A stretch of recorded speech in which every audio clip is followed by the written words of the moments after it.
Hello, welcome back. ನಾನಿವತ್ತೊಂದು ಲೈಫ್ನ tough decision ತಗೊಳ್ತಿದ್ದೀನಿ. ಏನಪ್ಪ ಅಂದರೆ ಹೇರ್ ಕಟ್ ಮಾಡಿಸೋದು. ಅಂದರೆ ನಾರ್ಮಲ್ ಹೇರ್ ಕಟ್ ಅಲ್ಲ, ಪೂರ್ತಿ ಶಾರ್ಟ್ ಹೇರ್ ಕಟ್ ಮಾಡಿಸೋಣ ಅಂತ ಅಂದ್ಕೊಂಡೆ. ಯಾಕಂದರೆ ಇಲ್ಲಿಗೆ ಬಂದಾಗಿಂದ ನನಗೆ ಸ್ಕಿನ್ ಇಶ್ಯೂಸ್, ಹೇರ್ ಇಶ್ಯೂಸ್ ಆಗ್ತಾನೆ ಇತ್ತು. ಸೊ ಸ್ಕಿನ್ನಿಗೆ ನಾನು ಡರ್ಮ್ಯಾಟ್ ಕೊಟ್ಟಿದ್ದು ಎಲ್ಲ ಸ್ಕಿನ್ ಕೇರ್ ಮಾಡ್ತಿದ್ದೀನಿ. ಸ್ಕಿನ್ ಸ್ವಲ್ಪ ಸುಧಾರಿಸಿದೆ, ಬಟ್ ಕೂದಲು ಸುಧಾರಿಸಿಲ್ಲ. ಸೊ ನಾನು ಅಂದ್ಕೊಂಡೆ ಹೇರ್ ಸ್ವಲ್ಪ ಶಾರ್ಟ್ ಮಾಡಿದರೆ ಅದು ಮತ್ತೆ ಪುನಃ ಬೆಳೆಯುವಾಗ ಚೆನ್ನಾಗಿ ಬೆಳೆಯುತ್ತೆ ಅಂತ. ಸೊ ರೆಡಿ ಆಗ್ತಾ ಇದ್ದೀನಿ ಹೋಗೋಕ್ಕೆ. ಇಲ್ಲೆಲ್ಲ ಹತ್ರದಲ್ಲೇ ಸಲೂನ್ ಎಲ್ಲ ಇಲ್ಲ, ಮಾಲ್ಸ್ ಅಲ್ಲೇ ಹೋಗಬೇಕು. ಸೊ ನಮ್ಮ ಮನೆ ಹತ್ರನೇ ಒಂದು ಎಲೆನ್ ಅಂತ ಒಂದು ಮಾಲ್ ಇದೆ, ಅಲ್ಲಿ ಹೋಗೋಣ ಅಂದ್ಕೊಂಡೆ. ನನ್ನ ಫ್ರೆಂಡ್ಸ್ ಸಹ ಬರ್ತೀನಿ ನನ್ನ ಜೊತೆ ಅಂದರು. ಸೊ ಓಕೆ, ರೆಡಿ ಆಗಿಬಿಟ್ಟು ಹೋಗೋಣ, ಹೇರ್ ಕಟ್ ಮಾಡಿಸ್ಕೊಂಡು ಬರೋಣ ಅಂದ್ಕೊಂಡೆ. ಸ್ವಲ್ಪ ನರ್ವಸ್ ಆಗಿದ್ದೀನಿ, ಯಾಕಂದರೆ ಇಲ್ಲಿ ಅಷ್ಟು ಚೆನ್ನಾಗಿ ಹೇರ್ ಕಟ್ ಮಾಡಲ್ಲ. ನನ್ನ ಮಗನಿಗೆ ಮಾಡಿಸಿದ ಪ್ರತಿ ಸರಿನೂ ಚೆನ್ನಾಗಿ ಬರಲಿಲ್ಲ. ಸೊ ನೋಡೋಣ, ಬಟ್ ಏನೂ ಮಾಡೋಕ್ಕಾಗಲ್ಲ. ಸೊ ಹೋಗೋಣ. Sunscreen is must. ಇಲ್ಲಿ ತುಂಬ ಬಿಸಿಲು, ಮಳೆಗಾಲ ಇಲ್ಲಿ, ಅಂತಲೂ ತುಂಬ ಬಿಸಿಲು. So final good by two the long hair.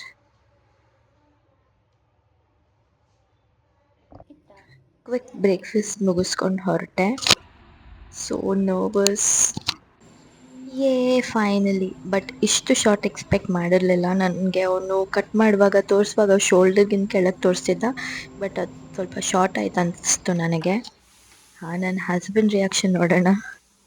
ಅವನಂತೂ ನಗ್ತಾನೆ ಇದ್ದಾನ ಮಾಡಿಸ್ಕೊಂಡು ಬಂದಾಗಿಂತಲೂ. ಆಗಿದ್ದಾಗೋಯ್ತು ಅಂತ ಸುಮ್ಮನಾಗೋದೆ. ಆಮೇಲೆ ಅರುಣ್ ಮೇಘನಾಸ್ ಬಿರಿಯಾನಿ ಮಾಡ್ತೀನಿ ಅಂತಂದ. ಮೂಡ್ ಆಫ್ ಆಗಿದ್ದು ಮೂಡ್ ಆನ್ ಆಗೋಯ್ತು. ಸೊ ಮೈಕ್ ವರ್ಕ್ ಆಗ್ತಿದೆ ಅಂದ್ಕೊಂಡು ಮಾತಾಡ್ತಾ ಇದ್ದೀನಿ ಇಲ್ಲಿ, ಆದರೆ ಮೈಕ್ ವರ್ಕ್ ಆಗ್ತಿರ್ಲಿಲ್ಲ, ಅಂದರೆ ಚಾರ್ಜ್ ಖಾಲಿಯಾಗಿ ಹೋಗಿತ್ತು. ಸೊ ಮೇಘನಾಸ್ ಬಿರಿಯಾನಿ ಹೇಗೆ ಮಾಡೋದಂತ ನೋಡೋಣ ಬನ್ನಿ. ಆ್ಯಕ್ಚುಲಿ ಅವ್ನು ಮಾತಾಡಬೇಕು, ಅವ್ನು ಮಾತಾಡಲ್ಲ, ತುಂಬ ಶೈ. ಸೊ ನನ್ನ ಕೈಲಿ ಮಾತಾಡಿಸ್ತಿದ್ದಾನೆ.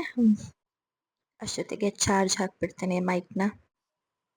ಸ್ವಲ್ಪ ಫನ್ನಿ ಆಗಿರುತ್ತೆ, ಪ್ಲೀಸ್ ಅಡ್ಜಸ್ಟ್ ಮಾಡ್ಕೊಳ್ಳಿ. ಯಾಕಂದರೆ ಮಾತಾಡ್ತಿದ್ದೀನಿ, ನನ್ನ ಮೈಕ್ ವರ್ಕ್ ಆಗ್ತಿರ್ಲಿಲ್ಲ. ಸೊ ವಾಯ್ಸ್ ಓವರ್ ಕೊಡ್ತಿದ್ದೀನಿ. ಫಸ್ಟ್ ಅರಿಶಿನ ಹಾಕ್ದ, ಆಮೇಲೆ ಸ್ವಲ್ಪ ಉಪ್ಪು, ಸ್ವಲ್ಪ ಖಾರದ ಪುಡಿ. ಕುಟ್ಟೋಕ್ಕೆ ಏನೇನು ಹಾಕ್ತಾ ಅಂತ ಇವನೇ ಹೇಳ್ತಾನೆ, ಕೇಳಿ. ಅನನಸುವ, ಚಕ್ಕೆ, ಲವಂಗ, ಏಲಕ್ಕಿ. ಮೇನ್ ಇಂಗ್ರೀಡಿಯೆಂಟ್ ಬಂದ್ಬಿಟ್ಟು ಜಾಕಾಯಿ. ಅಷ್ಟೇನಾ? ಅಷ್ಟೇನಮ್ಮ. ಸೊ ಇದನ್ನೆಲ್ಲ ಚೆನ್ನಾಗಿ ಕುಟ್ಟಿಟ್ಕೊಳ್ಬೋದು. ಆಮೇಲೆ ನೋಡಿ ಈ ಥರ ಕಾಣಿಸ್ತಿದೆ, ಅದನ್ನು ಮಿಕ್ಸ್ ಮಾಡ್ಕೊಳ್ಬೇಕು. ಮಿಕ್ಸ್ ಮಾಡೋಣ ಅನ್ನೋಷ್ಟೇ ಇನ್ನೂ ಸ್ವಲ್ಪ ಏನೇನೋ ಹಾಕ್ತಾ ಇದ್ದ. ಸೊ ಜಿಂಜರ್ ಗಾರ್ಲಿಕ್ ಪೇಸ್ಟ್, ಸ್ವಲ್ಪ ಜಿಂಜರ್ ಗಾರ್ಲಿಕ್ ಪೇಸ್ಟ್, ಮತ್ತು 1 ಎಗ್, ಹಾಗೆ ಸ್ವಲ್ಪ ಕರ್ಡ್ ಆ್ಯಂಡ್ ಕಾರ್ನ್ಫ್ಲೋರ್ ಹಾಕ್ತಿದ್ದಾನೆ. ಇದನ್ನೆಲ್ಲ ಚೆನ್ನಾಗಿ ಮಿಕ್ಸ್ ಮಾಡಿಕೊಂಡು ಮ್ಯಾರಿನೇಟ್ ಮಾಡಿ ಇಟ್ಕೊಳ್ಬೇಕು. ತೋರಿಸು ಅದನ್ನು ಅಂತಂದ್ರು ಮುಖ ಶೈಯಿಂದ ತೋರಿಸ್ತಿರ್ಲಿಲ್ಲ. ಹಿಂಗಾದರೆ ಹೆಂಗೆ ಅಲ್ವಾ? ವಿಡಿಯೋ ಮಾಡೋಕ್ಕೂ ಶೈ, ವಿಡಿಯೋಲಿ ಬರೋಕ್ಕೂ ಶೈ. ಸೊ ಇದನ್ನೆಲ್ಲ ಚೆನ್ನಾಗಿ ಮ್ಯಾರಿನೇಟ್ ಮಾಡಿ ಇಟ್ಕೊಳ್ಬೇಕು. ಅಷ್ಟೊತ್ತಿಗೆ ನಾ ಅಕ್ಕಿ ನೆನೆಸ್ಕೊಂಡ್ಬಿಡ್ತೀನಿ. ಬಾಸ್ಮತಿ ಕೇಸರಿನ ಸ್ವಲ್ಪ ಹೊತ್ತು ಹಾಲಲ್ಲಿ ನೆನೆ ಹಾಕ್ಕೊಳ್ಬೇಕು. ಈಗ ಕುಕಿಂಗ್ ಪ್ರಾಸೆಸ್ ಸ್ಟಾರ್ಟ್ ಮಾಡೋಣ. ಎಣ್ಣೆ ಹಾಕ್ಕೊಂಡು ಚಿಕನ್ ಮ್ಯಾರಿನೇಟ್ ಮಾಡಿದ್ವಲ್ಲ, ಅದನ್ನು ಚೆನ್ನಾಗೆ ಡೀಪ್ ಫ್ರೈ ಮಾಡ್ಕೊಳ್ಬೇಕು ಎಣ್ಣೆಯಲ್ಲಿ ಚೆನ್ನಾಗಿ ಡೀಪ್ ಫ್ರೈ ಆದಮೇಲೆ ಈ ಥರ ಕಾಣುತ್ತೆ. ಅದಾದಮೇಲೆ ಆ ಎಣ್ಣೆಗೆ ಕರ್ಬೇವಿನ ಸೊಪ್ಪು, ಆನಿಯನ್ ಮತ್ತು ಚಿಲ್ಲಿ ಎಲ್ಲ ಹಾಕಿ ಫ್ರೈ ಮಾಡ್ಕೊಳ್ಬೇಕು. ಮಾಡಿ ಸುಸ್ತಾಗಿ ಬೆಳ್ತೋಗ್ಯಾನೆ, ಸೆಕೆ ಅಲ್ಲ ಇಲ್ಲಿ. ಹಾಗೆ ಅದಕ್ಕೆ ಸ್ವಲ್ಪ ಟೊಮೊಟೊ ಪ್ಯೂರಿ ಹಾಕ್ಕೊಂಡು ಚೆನ್ನಾಗಿ ಮಿಕ್ಸ್ ಮಾಡ್ಕೊಳ್ಬೇಕು. ಸ್ವಲ್ಪ ಖಾರದ ಪುಡಿ, ಹಾಗೆ ಉಪ್ಪು, ಇನ್ನೂ ಸ್ವಲ್ಪ ಉಪ್ಪು ಮತ್ತು ಸ್ವಲ್ಪ ಕರ್ಡ್ ಹಾಕಿ ಚೆನ್ನಾಗಿ ಮಿಕ್ಸ್ ಮಾಡಿಕೊಂಡು ಆಗಲೇ ಕುಟ್ಟಿಟ್ಕೊಂಡಿದ್ವಲ್ಲ ಆ ಮಸಾಲೆ ಹಾಕ್ಕೊಳ್ಳೋದು. ಅಷ್ಟೊತ್ತಿಗೆ ಬಿಸಿನೀರು ಕಾಯಕ್ಕೆ ಇಡಬೇಕು ರೈಸ್ ಮಾಡೋಕ್ಕೆ, ಅದಕ್ಕೆ ಫ್ಲೇವರ್ಡ್ ರೈಸ್ ಮಾಡೋಕ್ಕೆ. ಅದಕ್ಕೆ ಸ್ವಲ್ಪ ಕೊತ್ತಂಬರಿ ಸೊಪ್ಪು, ಪುದೀನ, ಹಾಗೆ ಸ್ವಲ್ಪ ಮಸಾಲೆ. ಈಗ ಚಿಕನ್ ಆ್ಯಡ್ ಮಾಡ್ಕೊಳ್ಳೋಣ. ಚಿಕನ್ ಆ್ಯಡ್ ಮಾಡಾದ್ಮೇಲೆ ಈ ಥರ ಕಾಣುತ್ತೆ. ಹಾಗೆ ಇವಾಗ ರೈಸ್ದು ಗ್ರೇವಿಗೆ ರೆಡಿ ಮಾಡ್ಕೊಳ್ಳೋದು. ಎಣ್ಣೆ ಹಾಕಿ ಸ್ವಲ್ಪ ಆನಿಯನ್ಸ್ ಹಾಕ್ಬಿಟ್ಟು ಫ್ರೈ ಮಾಡ್ಕೊಳ್ಬೇಕು. ಅದಕ್ಕೆ ಸ್ವಲ್ಪ ಜಿಂಜರ್ ಗಾರ್ಲಿಕ್ ಪೇಸ್ಟ್ ಮತ್ತು ಚಿಲ್ಲಿ ಹಾಕಿ ಆಗಲೇ ಮಾಡ್ಕೊಂಡಿದ್ದ ಟೊಮೆಟೊ ಪ್ಯೂರಿ ಮತ್ತು ಸೊಪ್ಪುಗಳನ್ನ ಹಾಕ್ಕೊಂಡು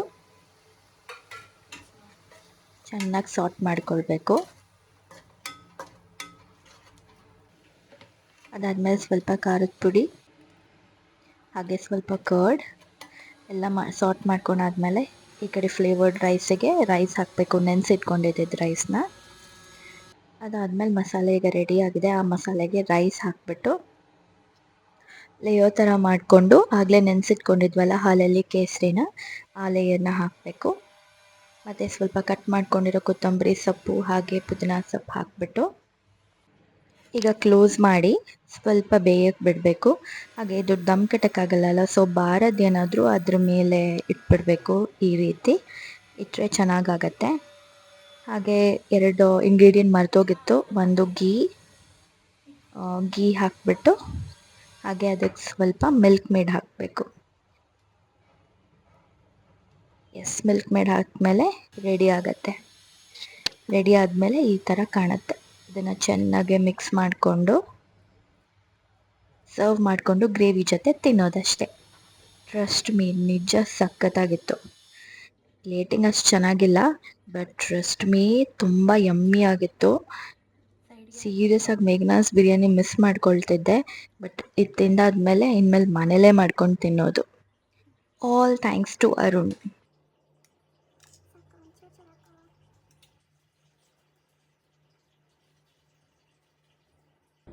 ಇನ್ನು ಸಂಜೆ ನಮ್ಮ ಡ್ಯಾನ್ಸ್ ಟೀಚರ್ದು ಬರ್ಡೇ ಇತ್ತು, ಸೊ ಕೇಕ್ ತೊಗೊಂಡು ಬಂದಿದ್ವಿ. ಅವರಿಗೆ ಬರ್ಡೇ ಸೆಲೆಬ್ರೇಟ್ ಮಾಡಿ ಅವರು ಡಿನ್ನರ್ ಪಾರ್ಟಿಗೆ ಹೋಗಬೇಕಿತ್ತು. ಸೊ ಕ್ವಿಕ್ಲಿ ನಮಗೆ ಹೇಳ್ಕೊಟ್ಟಿದ್ದ ಡ್ಯಾನ್ಸ್ನ ಪರ್ಫಾರ್ಮೆನ್ಸ್ ಥರ ಮಾಡಿಸಿದ್ರು, ರೆಡಿ ಆಗಕ್ಕೆ ಹೇಳಿದರು. ರೆಡಿಯಾಗಿ ಬಂದಿದ್ವಿ. ಅಂದರೆ ಪ್ರತಿಯೊಂದು ಕೊರಿಯೋಗ್ರಫಿ ಮುಗಿದ್ಮೇಲೆ ಒಂದು ಡ್ಯಾನ್ಸ್ ಥರ ಮಾಡಿಸ್ತಾರೆ. ಸೊ ಅಷ್ಟೇ, ನನ್ನ ಡೇ ಮುಗೀತು. ಈ ವ್ಲಾಗ್ ಇಷ್ಟ ಆಗಿದ್ರೆ ಪ್ಲೀಸ್ ಸಬ್ಸ್ಕ್ರೈಬ್ ಮಾಡಿ. ನೆಕ್ಸ್ಟ್ ವ್ಲಾಗಲ್ಲಿ ಸಿಗ್ತೀನಿ. ಬಾಯ್ ಬಾಯ್.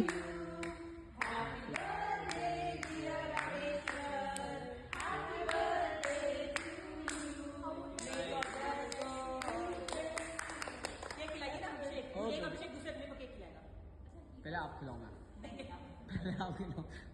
चलो जाइए।